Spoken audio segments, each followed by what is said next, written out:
China, common prosperity.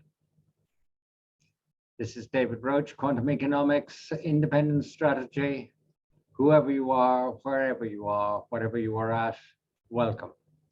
Today, I want to talk to you about what is a major change in Chinese policy under Xi Jinping. It is called common prosperity. It is almost like taking a whole slice of land, like in a Botticelli painting, and raising it to some mythical and golden city, backlit, of course, with an artificial blue sea lapping its shores, in which wide avenues and happy housing house even happier people. And on every building, there is, of course, a Communist Party Chinese flag, and smiles are all around. But that is to be, in a sense, over-graphical.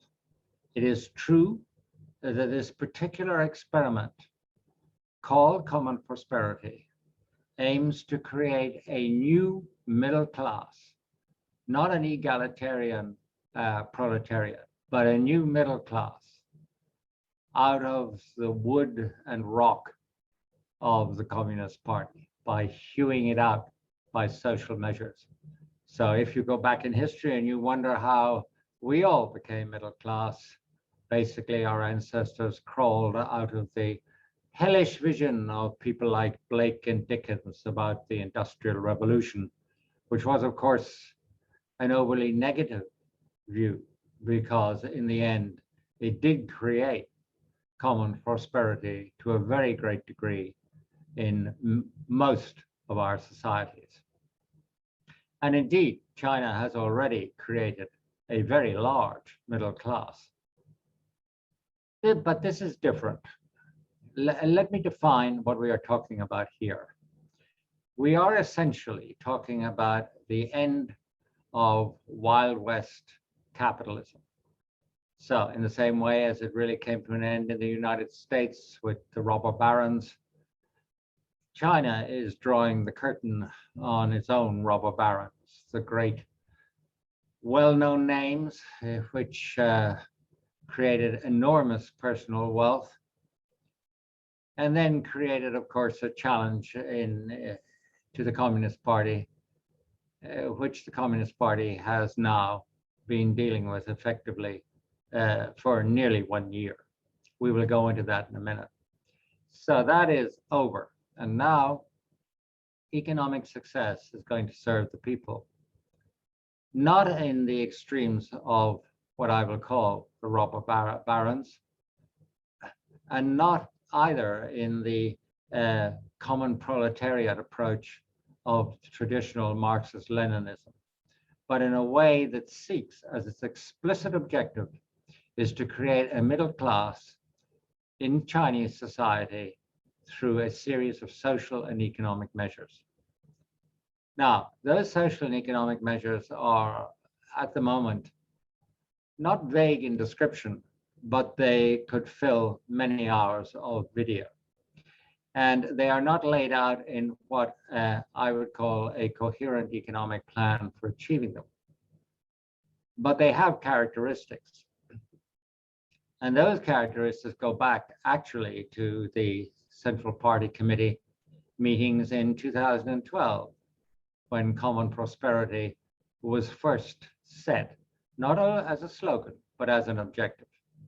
But what is happening here is that a specific area, and it is noteworthy that China often launches major economic and social experiments in specific areas like economic free trading zones, economic development zones. All of these things were always launched in a specific area, not throughout the whole nation. And the specific area for the creation of this new common prosperity is around Hangzhou, is Zhejiang in the province is the name, in China. What it seeks to do is to enrich people through the development of technology and the service industry, through the development of labor mobility between surrounding, presumably, and far away agricultural areas. So the Hangzhou policy becomes liberalized so that people can immigrate into these areas. The areas themselves seek to create not economic egalitarianism, but to enrich people through small and medium-sized enterprises, through service enterprises. That is going to be the output method. Then there is the question of how these people can add to their wealth through their assets. And the characteristic of these areas is not only to allow people to own their own homes, but also that there would be availability of affordable homes, presumably on a rental basis. Similarly, people would be encouraged to expand their portfolios of financial assets. And most importantly, we would see the provision of social services through the state, something like Sweden, but of course without a vote, where people have proper health care, where education becomes affordable, where the old age of people is insured, rather than insured, it is insured by the state. And so interestingly, when you add up all the characteristics which cover pages of shared prosperity in this way, what you come to is a model in which the private sector role is actually rather diminished, certainly compared to the ways in which China has grown its economy in the last 10 to 15 years. The state's role is much bigger, not only as a source of production and a support for production, but in the role it plays in giving people housing, benefits, education, and so on. Now, this is not unconnected to other things that are happening in China. For example, we saw earlier this year, Jack Ma, Alibaba, make an unfortunate statement about Chinese banks, state-controlled, being pawn shops, and we have hardly heard from him since. And since then, an enormous regulatory crackdown on companies which generate great personal wealth, which is seen as being a potential political contestatory force to the Chinese Communist Party. There has been an enormous crackdown. And this expanded, as we saw slightly later, to companies accumulating data. Now, of course, data accumulation is widespread in China, but it is seen to be a monopoly of the state. And we have three, at least, Chinese laws which govern data collection and protection, wending its way through legislation in China, most of which will become law by November the 1st. But what they do, all of these laws, is to limit the transfer of data abroad and the accumulation of data by the private sector in China. And it didn't stop there. The Chinese authorities then clamped down on private profit-making education and said that educating children should be a non-profit activity, with a result that a billion-dollar industry in China promptly collapsed. And education is now seen as being something in which the cost is reduced so that people will be encouraged to have more children. And having more children, say 3, under the Chinese objectives, would of course help to reverse the extremely negative demographic curve which China is seeing, where in particular educated young women are simply not having children. Then China has moved on. It has moved on to actually banning or limiting the number of hours which children can spend playing games on their consoles or interactive television. In my view, that is no bad thing. Maybe they will read books instead.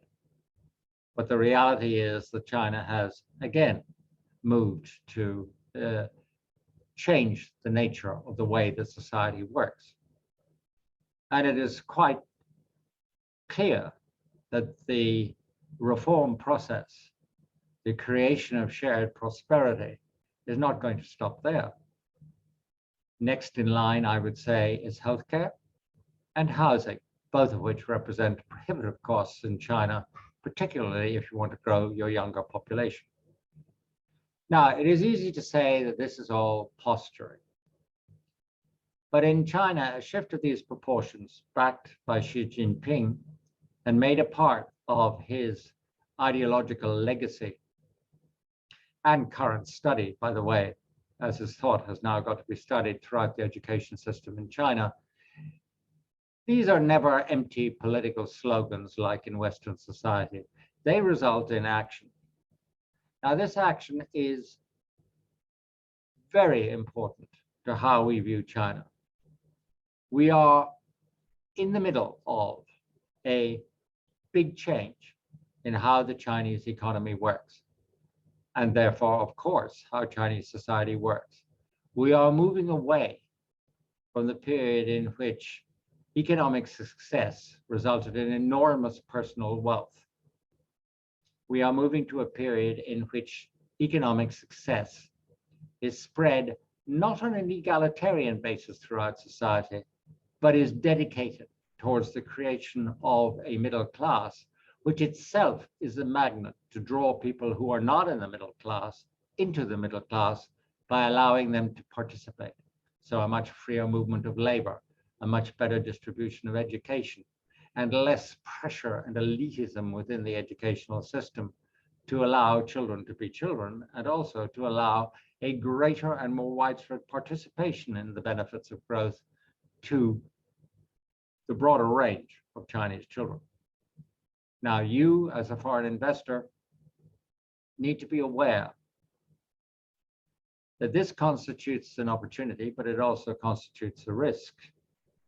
The risk is that you may do your analysis on your favorite internet stock or whatever it may be, or online gambling stock, and come up with a well-argued fundamental case for investing in this stock. But you may wake up, even though your fundamental case is right, to a state intervention which will squish it.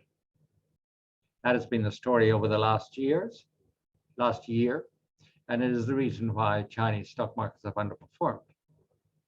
Now, it is quite clear that Xi Jinping, setting the ideology, is prepared to put up with the economic cost of what this recasting of the objectives of society and the economy means in terms of capital flows and in terms of the damage it can do to the quotation or asset prices involved. But that is a price that he is prepared to pay. That is a price which is now becoming enshrined in the economic and social process of creating shared prosperity. You ignore it at your peril. It changes the way you evaluate your investments in China, and it changes the way profoundly in which the Chinese economy works. Will it happen? You can bet your bottom dollar. Indeed, you may have to. Thank you for watching this video. Goodbye, good night, and don't turn off the lights.